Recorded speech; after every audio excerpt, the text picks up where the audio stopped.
mana bu videoni tomosha qiling do'stlar. Yosh oila qurmoqchi bo'lganlarga maslahatim tomosha qiling oxirigacha. Sizga ibratli video bo'ladi. Kevur. Mana shu uy bizaniki. Ona? Voy, keldingmi bolam? Kakras qaynanang yaxshi ko'rar ekan. Ovqat ustiga kelib qoldinglar. O'tirib turinglar. Qayerdan qayotsa?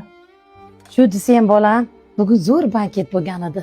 Ovqatlar shunday teyilmasdan qolib ketdi. Chiroyli qilib isitib olib kelyapman. Olinglar. Ol, ovqatga qara. Ha, aytgancha. Senga aytmadimmi? Onam restoranda ishlaydi, ofitsiant bo'lib. Bekor orib olib kelibsiz, onajon. Shuncha yeydigan narsamiz bor edi uyda. Ovorasi bor ekanmi bolam? Sizlar olib o'tiringlar, hozir choy olib kelaman. Men o'tiribsan, ol-ya. Yo'q, men yemayman. Siz shunaqa uyda yashirmidingiz? Men haqingizda bunaqa hayotga bormagandim. Nima deganing bu? Tushunmadim sen. Uzr, menga telefon bo'lib qoldi.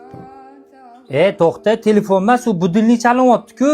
Ha, hozir uydan telefon bo'lib qoldi. Voy qizim, choy damlagandim, ichib ketmaysizmi? Ha bolam, bunisi ham sinovdan o'ta olmadimi? Aka, uy nima bo'ldi? Hozir aka, bir minut chiqaman o'zim. Men bu ko'yni ichkari turgan ekanman.